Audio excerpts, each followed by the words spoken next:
Namasté les amis, comment estás? Comment ça va? Aujourd'hui, on va parler de publier son premier roman. Du moins, oser publier son premier roman. Donc, comme vous le savez, écrire un roman est le rêve de plusieurs dizaines de millions de Français, si on en croit les sondages, et je veux bien le croire. Tout le monde a dans son entourage des gens qui rêvent d'écrire, peut-être soi-même, peut-être vous d'ailleurs, si vous avez cliqué sur ce lien. Certains franchissent le cap et arrivent à écrire leur premier livre et passent du rêve à la réalité. Et parmi ceux qui réussissent ce pari de terminer leur premier livre, eh bien, le problème c'est qu'un grand nombre, peut-être même la majorité, n'osent pas franchir le pas de la publication.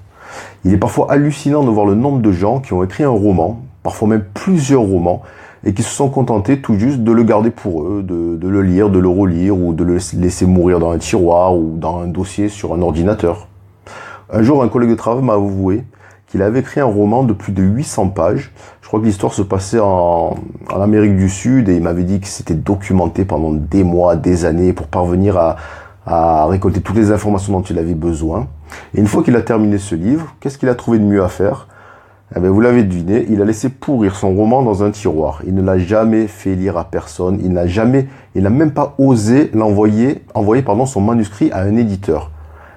Donc ça, d'entendre ça, ça me fait quand même de la peine et ça m'a quand même choqué de penser que des gens peuvent fournir autant de travail, investir tout ça dans un projet, un rêve, et arriver au bout, s'arrêter. Et c'est souvent ça le cas quand on réalise quelque chose, c'est souvent la dernière marche qu'on n'ose pas franchir. Et c'est quand même terrible.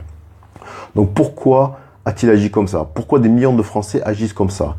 Vous le savez, tout simplement la peur d'être jugé, la peur d'être rejeté, la peur des critiques, peur de s'entendre dire que notre roman est nul, qu'on nous dise qu'on ferait mieux d'arrêter d'écrire ou qu'on n'aurait jamais dû écrire, encore mieux. Voilà, c'est ça qui freine un grand nombre d'entre nous. Alors cette peur, évidemment, elle est naturelle, elle est humaine. On est tous passés par là. Je suis moi-même passé par là. J'ai eu cette peur. Mais j'ai envie de vous dire, à un moment donné, il faut savoir ce qu'on veut dans la vie. Si on veut avancer, si on veut évoluer, si on veut réaliser ses rêves, ses projets, aller au bout, il faut dépasser cette peur. Je veux dire, c'est pas les autres qui le feront pour vous. À un moment donné, il faut oublier un peu les autres, quoi. Hein. Parce que quoi que vous écriviez, il y aura toujours quelqu'un, vous trouverez toujours des cons, des haineux ou des jaloux, appelez-les comme vous voulez, des gens qui seront là juste pour vous démonter, des gens qui seront violents. Mais c'est pas grave, voilà. C'est la règle du jeu, on ne peut pas plaire à tout le monde, ça fait partie du jeu, comme je viens de vous le dire, pardon. Voilà, je veux dire, vous avez écrit un roman, vous avez mis des mois, des années à l'écrire, donc vraiment vous devez franchir le pas et le partager avec les autres. C'est quand même la destinée d'un roman. Je veux dire, un livre, une histoire, c'est fait pour être partagé. C'est pas un journal intime ou un carnet de bord. La vocation, quand on a travaillé des années sur un roman, c'est pas qu'il reste privé, c'est pas de le laisser pourrir sur votre bureau de votre ordinateur, franchement, non. Surtout que dans le fond, même si certains ne l'avouent pas, on a tous envie d'être lus par un public. Ça, j'en suis sûr. Alors évidemment, si vous franchissez le pas, est-ce que vous craignez, ce que l'on craint, c'est la critique. Donc des fois, vous allez recevoir des critiques super violentes. Mais comme je le disais, il faut l'accepter. Moi-même, quand j'ai publié mon premier roman sur Amazon, j'ai reçu de bonnes critiques, même de très bonnes. Ça m'a fait vraiment très plaisir, mais en même temps, j'ai aussi des mauvaises.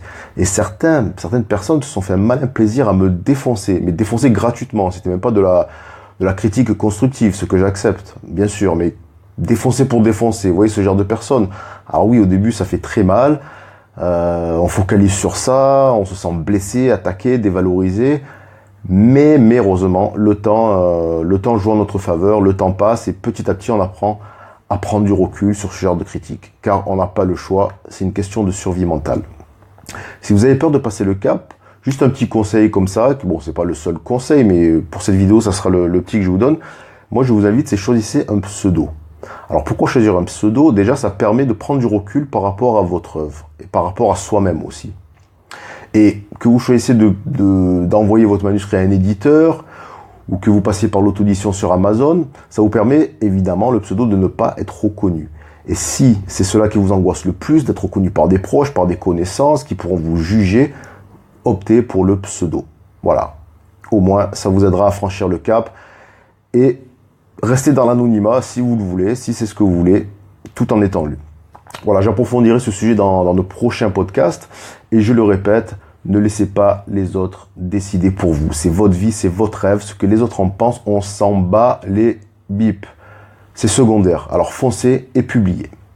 Voilà, c'est terminé pour aujourd'hui. Alors si justement ça tombe bien, si comme je le répète à chaque fois, si vous êtes en train d'écrire, si vous voulez m'envoyer 1 ou 2 pages de votre premier chapitre, histoire d'avoir un avis extérieur, un avis plutôt anonyme, n'hésitez pas, ça me fera plaisir de le faire pour vous.